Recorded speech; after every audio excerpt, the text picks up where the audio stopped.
wife and was not ashamed. When I read it, I thought about it and I said, well, why were they naked? Why would God create them naked? And so it's one thing to be naked. It's one thing to be husband and wife. They were ordained that way, so it would have been okay for them to be naked in the presence of one another. But to be naked in the presence of God would seem to be embarrassing. It would seem to be unseemly because, well, he's God. Preach. You don't want your shame showing in front of the king. But I realized something, that this was mankind that is purest. They knew no sin. So because they knew no sin, they had no shame to cover up. And they were not indeed naked. They were naked in the flesh, but God didn't see nakedness because in the spirit they were pure. They were clothed in his light and in his glory. And as long as they obeyed God, as long as they stayed in his will, they would have remained that way. But how many know that the enemy comes in like a flood?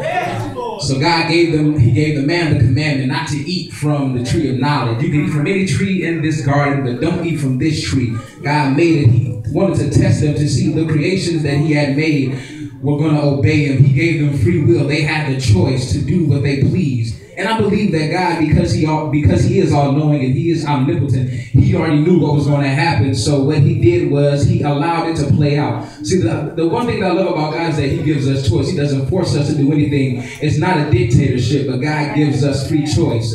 So here comes the serpent, and he's talking to, we all know the story about Adam and Eve, how the serpent, he's talking to Eve and telling her that, yeah, God said that if you eat of this tree, you were going to die. But God was just saying that because he was afraid, because he knew that if you ate of this tree, that you would be just as smart as he was.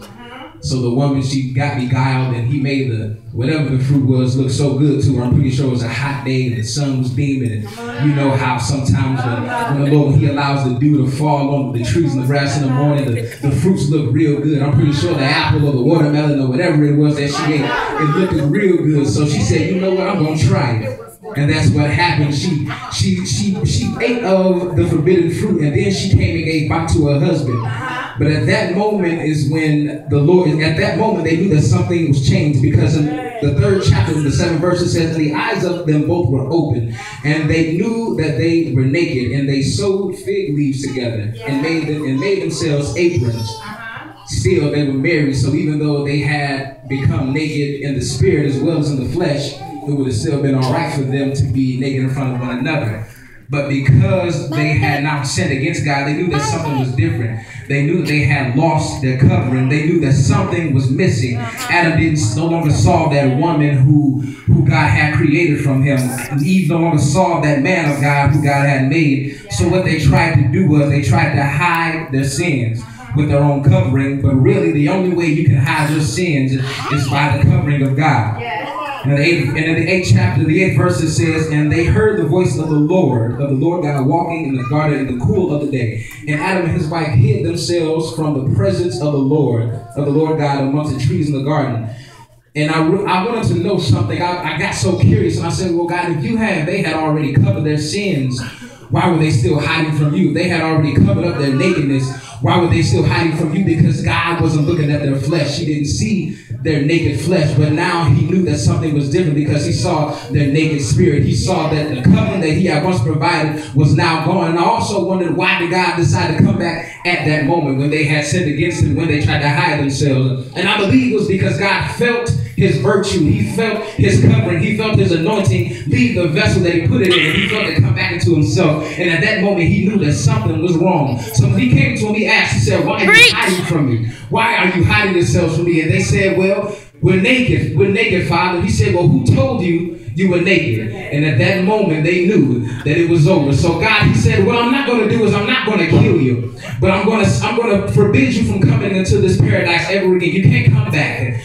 But because I love you so much, I'm not going to give you my covering back because you have to earn it. But I'm going to make you coats of skin because the leaves that you sewed together were not going to be sufficient enough, because now that they had sinned, God knew that there were going to have to be weather conditions that were going to have to change. In the spring and the fall time, the leaves began to crumble. So he knew that when certain things came their way, that their covering wasn't going to last too long. When trials and tribulations came their way, that they knew that when the seasons got cold, that God knew that when the season got cold, that their covering wasn't going to be sufficient enough. It wasn't going to keep them warm. So what God did was he said, I'm going to make you coats of skin. And I reflected back on my life, and I remember when I first got saved, I was so zealous, and I thought I knew it. I thought I had it all down, but I would leave church and I would go home and I would backslide and I would repent. And when I came back to church, people saw me. They knew that I was covered, but they didn't know what I was covered by because I had tried to cover up my sin. I didn't want the people to know that I was doing wrong. I didn't want the people to know that I had some addictions, and I didn't want the people to know that I was a liar, and I didn't want people to, but most importantly, I didn't want God to know. So what I did was I would come to church and I would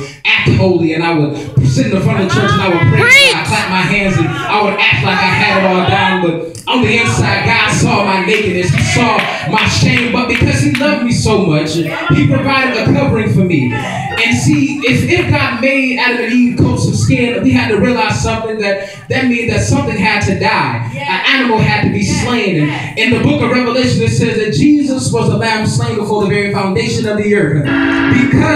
Because they had sinned against God, God had to slay an animal. He had to slay something that was innocent, something that knew no sin, something that was perfect in order to cover up their wrong. And when I think about it, I think about Jesus. When I was in my mess, when I was doing wrong, when I was doing what I wanted to do, I thought about Jesus.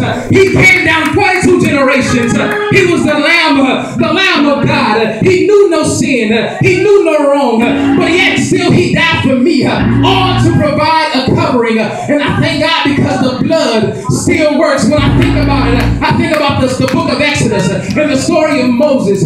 When God told Moses and his people, put the blood of the lamb on your doorpost, and the destruction won't come to your house.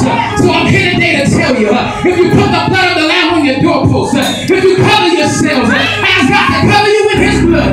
Put it on your doorpost. God is going to keep you. Destruction can't come to you. If that doesn't mean that destruction won't try. The enemy is going to try, but no weapon formed against you shall prosper, because the blood still works. I thank God because the blood still works. He didn't have to die for me, but he did. He didn't have to shed his blood for me, but he did. He didn't have to die, but I'm so glad that he did, because now I have a chance to make it. Now I have a chance to know God. Now I can make it into the kingdom. The doors were open. The keys of hell were taken. He rose with all power in his hand. He has so much power that he said, when I leave, greater works you're going to do. He has so much power that he said, I'm going to give you some, so that when I'm gone, you can defend yourself. So that when I'm gone, you're still covered. I may not be with you in body, but I'm with you in spirit. And I thank God because his blood still works. Without the blood of Jesus, where would I be? I should be dead and gone, sleeping in my grave, locked up in the gate somewhere, ducking and dodging bullets. Oh, I should have been gone, but I thank God because the blood